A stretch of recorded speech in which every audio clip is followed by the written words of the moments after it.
साहित्य और पीएचडी की इस कक्षा में आप सभी का एक बार फिर से स्वागत है।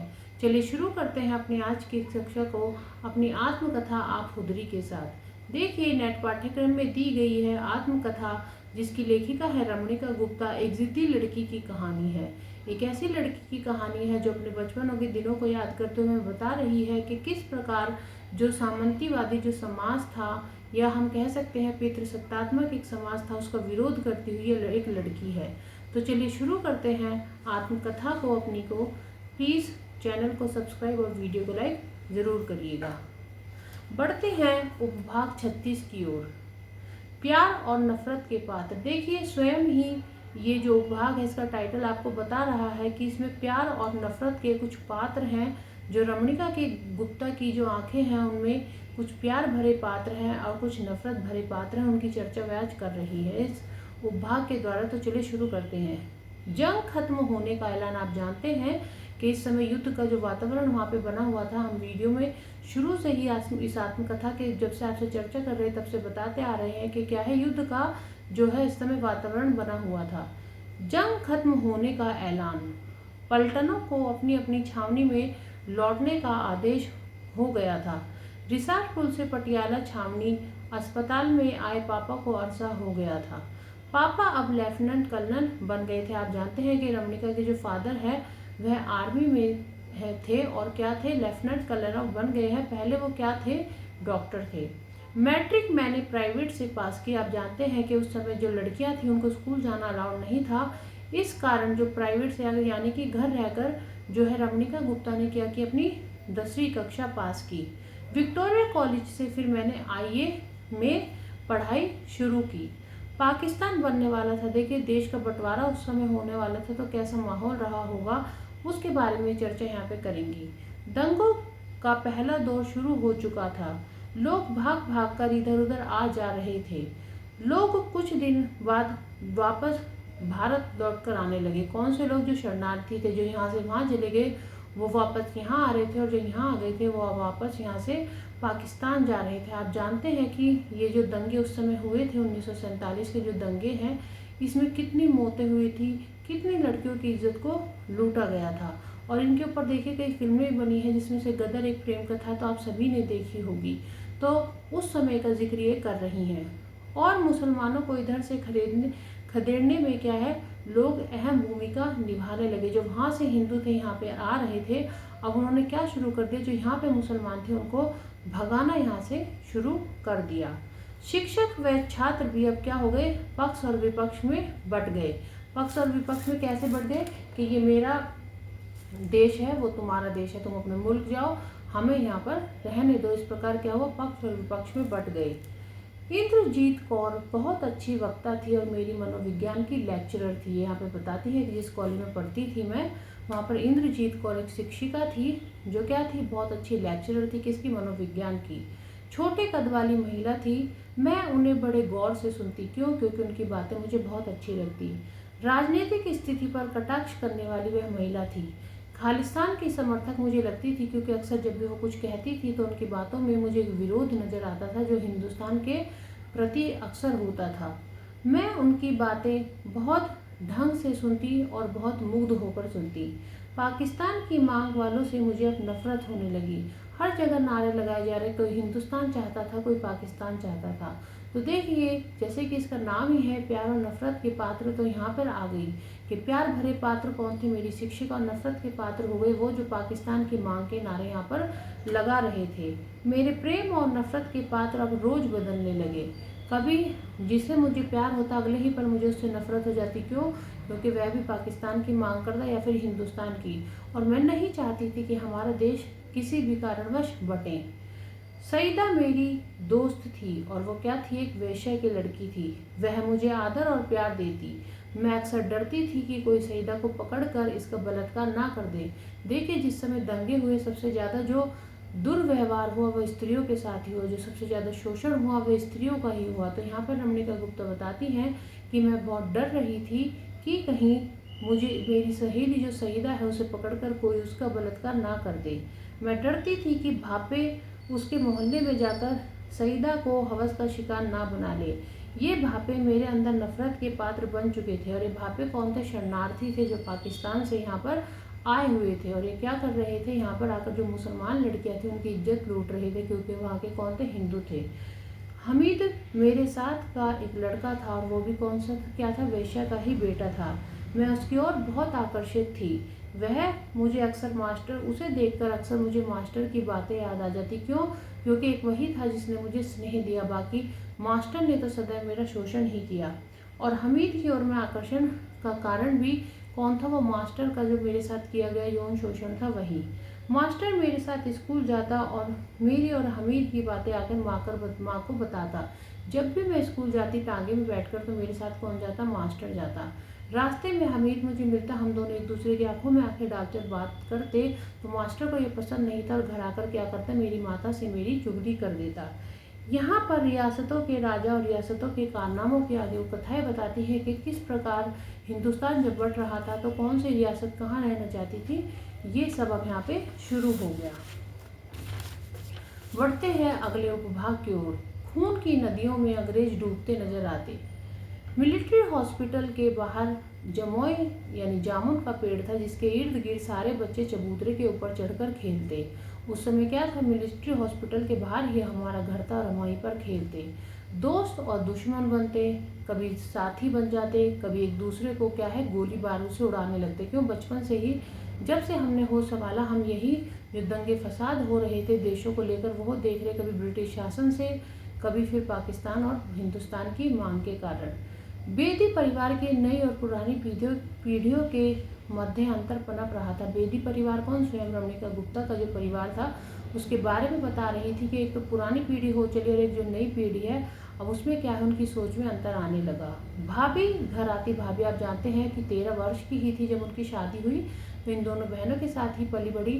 तो जब भी वो आती, जोहरा सहगल को के ट्रिप में एक सितार वादक की चर्चा करती कि मैं जोहरा सहगल के साथ गई थी, वहाँ पे एक सितार वादक था। कभी वो नृत्य की बातें करती और मैं भी नर्तकी बनने का यहाँ पे क्या है सपना देखने लगती।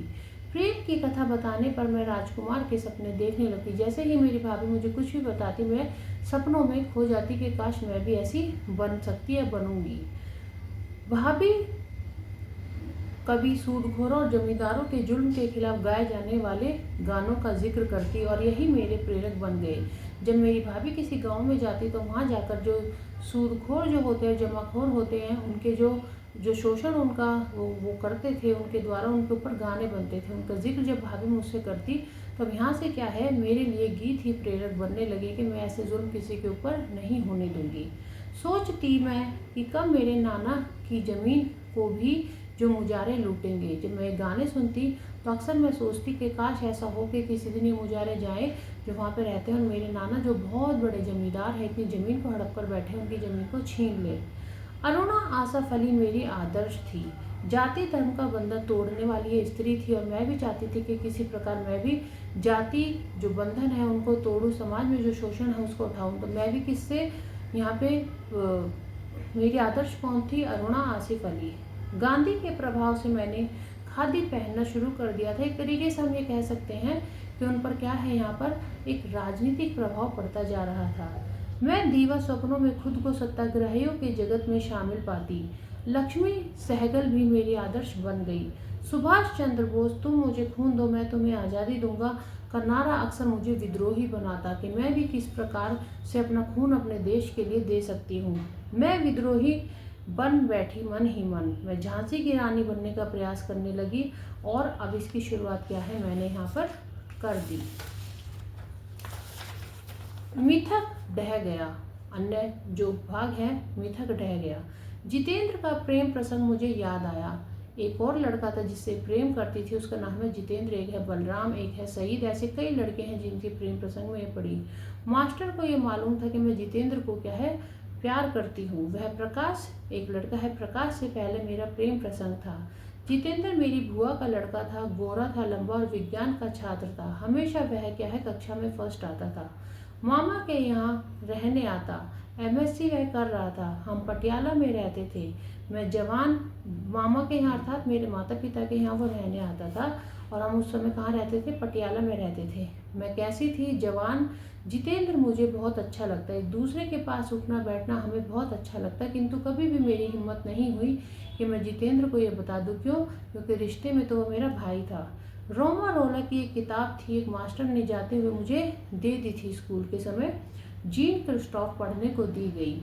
मैं उसे पढ़ने लगी और इस किताब को पढ़ने के बाद ही क्या हुआ, कविता भी मैं अब लिखने लगी थी। क्रिस्टॉफ मेरे प्यार का क्या है, अन्य एहसास बन गया। जो जीन क्रिस्टॉफ का जो पात्र है क्रिस्टॉफ, वो क्या हो गया, अब इसका प्यार का अन्य एहसास बन गया। चलचित्र पढ़ने से मेरे सामने क्या है, चलचित्र जो है चलने लगे। जब मैं इसको पढ़ती, इस उपन्यास को, नॉवल को, तो चलचित्र उसके मेरे सामने बनते जाते। प्रेमियों के जोड़े मेरे दिमाग में घूम रहे थे। क्यों? क्योंकि एक रोमांटिक ये नॉवल थी।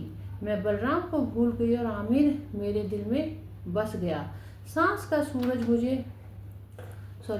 सूरज क्या है, मुझे अच्छा लगने लगा। बादल क्या है, मुझे अच्छे लगने लगे। जब से मैंने किताब पढ़ी है तो क्या होता गया कि सूरज और चांद तारे सब मुझे, आप जानते हैं रोमांस कैसा होता है, तो सब मुझे अच्छे लगने लगे। बैलेरीना की ड्रेस पहनने का मेरा मन करने लगा। नाइट इनाम सफ़ेद घोड़े पर नजर आते हैं। आप जानते हैं कि अक्सर जो अंग्रेजी नॉवेल्स होते हैं उनमें ऐसे नाइट राइडर्स होते हैं, तो वही इनके सपनों में आने जाने लगे। जितेंद्र आया। वह मेरी बहनों से बहुत प्रभावित था। जमुई के पेड़ के नीचे उसने क्या है, एक दिन हम बैठे थे और मेरा हाथ चूम लिया। उस दिन मेरा एक मिथक ढह गया कि क्रिस्टोफर कोई है। देखिए इसका नाम ही जो है, टाइटल है, मिथक ढह गया। तो यहाँ पर मेरा मिथक ढह जाता है क्या, कि क्रिस्टोफर कोई है। अब जितेंद्र ही मेरा क्रिस्टोफर है और वो भी मुझे ऐसे ही प्यार कर सकता है।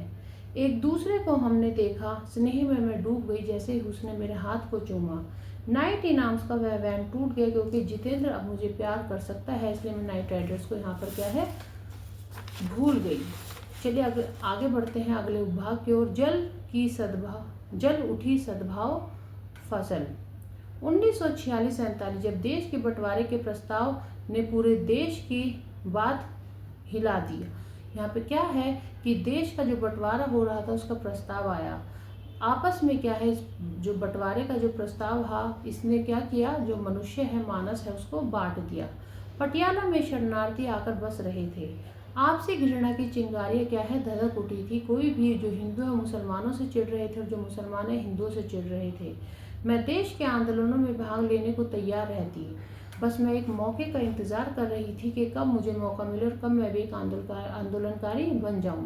पाकिस्तान बनना तय हो गया था। दंगे शुरू हो गए, आबादी की अदला बदली शुरू हो गई। यहाँ से जो यहाँ थे वो वहाँ जा रहे थे, जिसको वहाँ रहना था वो वहाँ से यहाँ आ रहे थे।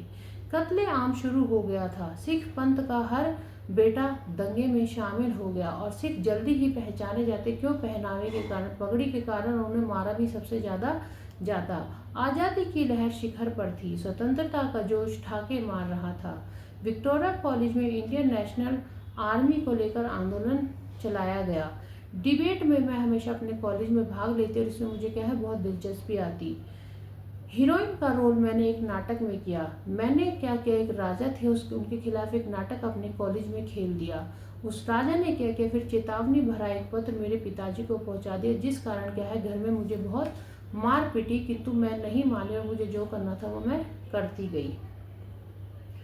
आगे बढ़ते हैं अन्य विभाग की ओर। दंगे शुरू हो गए। पटियाला में क्या है, दंगे शुरू हो चुके थे। मैं और मेरा परिवार वहीं रह रहा था। पाकिस्तान के भापे हर शहर गली में फैल गए थे। जो भी मुसलमान मिलता उसे क्या है, मारे जा रहे थे। पापा के कोयटे वाले ठेकेदार हमारे घर में आ गए रहने। बहुत से रिश्तेदार भी आ गए, उनके बहुत से दोस्त भी आ गए, जिनमें से क्या थे, कुछ मुसलमान थे जो हमारे घर में रह रहे थे। शहर में दंगे का माहौल था। लड़कियां बाहर चबूतरे पर बैठती, जमुए के पेड़ पर खेलती। गुल्ले खां का भाई हमारे यहाँ सोने के गहने और सिल्लियाँ लाया। गुल्ले का कौन है, पहले से ही एक मुसलमान दंपत्ति हमारे रह रहा था, उसी का एक भाई था, वो हमारे यहाँ क्या लाया, अपने सोने के बिस्किट और सिल्ले लाया बेचने के लिए। वह बेचकर पाकिस्तान जाना चाहता था। पापा ने बड़े भाई से कहा कि तुम दिल्ली रहते हो तो दिल्ली में मैं इसे भेज रहा हूँ, एक एरोप्लेन से इसे तुम पकड़वा देना और कहाँ भिजवा देना, पाकिस्तान भिजवा देना। गुल्ले खां के बड़े भाई मेरे भाई के साथ चले। उन दिनों नंगा करके दबंगई शिनाख्त करते थे। अब यहाँ पे माँ ने क्या किया, उनके कपड़े बदल दिए, किंतु माँ को याद आया कि इस समय क्या कर रहे हैं, असली जांच के लिए क्या करते हैं, नंगा करके जांच करते हैं कि कहीं सुन्नत है या नहीं। उनके सुन्नत है या नहीं, जो लड़के होते हैं उनके सुन्नत है नहीं, ये जांचने के लिए उन्हें क्या है, नंगा कर देते। सुन्नत होने पर क्या है, मार दिया जाता। कहीं भाई को नंगा करके ना देखने लग जाए, यह चिंता का विषय था जो माँ को बार बार सताए जा रहा था और पछता रही थी कि क्यों मैंने अपने बेटों को ऐसे किसी को एयरपोर्ट छोड़ने के लिए भेज दिया।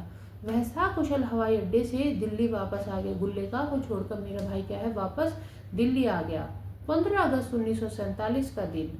अफवाहें भाग दौड़ कर रही थी, सड़कों पर कोई नहीं था, इंसान तो नहीं था, केवल क्या थी, अफवाह ही थी जो चल रही थी। मैं बहुत दुखी थी कि देश का क्या है, बंटवारा हो गया। नेहरू जी के किस्से सुनकर मैं अभिभूत हुई कि नेहरू जी कितने स्ट्रॉन्ग पर्सन हैं, कितनी एक सुदृढ़ उनका क्या है, चरित्र है। यह सुनकर मैं अभिभूत हो जा रही थी। भापे को पता चल गया कि हमारे यहाँ क्या है, मुसलमान रह रहे हैं, और एक दिन उन्होंने क्या किया, मेरे पिताजी को रास्ते में पकड़ लिया कि जो मुसलमानों की लड़की तुम्हारे घर में है उन्हें हमें दो, वरना हम तुम्हें यहीं मार डालेंगे। तभी पापा के कुछ फौजी अफसर थे, उन्होंने देख लिया और पापा की आकर जान बचाई। लड़कियों को अगवा करके भापे ले जा रहे थे। जहाँ भी कोई लड़की दिखती मुसलमान की, उसको भापे क्या है, उनको अपने हवस का शिकार बनाने के लिए, उनका बलात्कार करने के लिए पकड़ कर या उठाकर ले जाते। ताऊ जी के लड़के उन्हें देख देख कर हंसते और कहते, देखो रमना एक और गई। मेरे मन में इन सब की मदद करने की इच्छा बलवती होती जा रही थी। जब ये शोषण में या शिकार लड़कियों को देख रही थी तो मेरे अंदर क्या है, इच्छा जागृत होती। मैं गुरुओं की संतान हूँ, मैं रमना से अब रमणिका बन गई और उसी का प्रयास कर रही हूँ। अर्थात क्या कि जो भी इन लड़कियों के साथ हो रहा है ये एक शोषण है, मैं इनके साथ ये शोषण नहीं होने दूंगी।